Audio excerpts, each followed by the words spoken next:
राष्ट्रवादीचं काय करायचं हे नेते ठरवतील. आपण आमचा शिवसेना आणि भाजपची जी मिटिंग झाली त्या मिटिंगमध्ये 25 जागा शिवसेनेला आणि 50 जागा भाजपला अशा पद्धतीची राष्ट्रवादीला हे निश्चितपणे शिवसेनेचे नेते आदरणीय गुलाबरावजी पाटील साहेब आणि भारतीय जनता पक्षाचे नेते आदरणीय गिरीशभाऊ महाजन साहेब यांच्या आदेशानुसार शिवसेना आणि भारतीय जनता पक्षाची महायुती या ठिकाणी झालेली आहे आणि त्यांच्या आदेशानुसारच आज प्रभाग क्रमांक 2 मधील आदरणीय संतोष पाटील आमचे महानगर प्रमुख त्यांचा उमेदवारी अर्ज दाखल केला आहे. सागरदादा पाटील सागरदादा सोनवणे आणि आमच्या दारकुंडेताई या 3 लोकांचा उमेदवारी अर्ज आज आपण दाखल केला आहे. त्याच पद्धतीने शिवसेनेचे जिल्हाप्रमुख आदरणीय विष्णूजी भंगाळे यांचा देखील उमेदवारी अर्ज दाखल केला आहे. मला असं वाटतं की शिवसेना आणि भारतीय जनता पक्षामध्ये अतिशय जल्लोषाचं वातावरण आहे.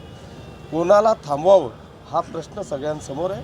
पण मला खात्री आहे की दोघंही नेते आदरणीय गुलाबरावजी पाटील आणि गिरीश महाजन साहेब हे दोघंही व्यवस्थितरित्या तोडगा काढून 100% शिवसेना आणि भारतीय जनता पक्षाची महायुतीचं सरकार या जळगाव महापालिकेवर बसेल याची मला खात्री आहे. ज्यावेळेस आमची पहिल्यांदा हॉटेल प्रेसिडेंटला मिटिंग झाली त्या मिटिंगमध्ये आमचा 25-50चा फॉर्म्युला ठरला होता आणि त्यामध्ये 50मध्ये राष्ट्रवादी काँग्रेसला काही जागा देऊ अशा पद्धतीची चर्चा त्या ठिकाणी प्राथमिक झालेली होती.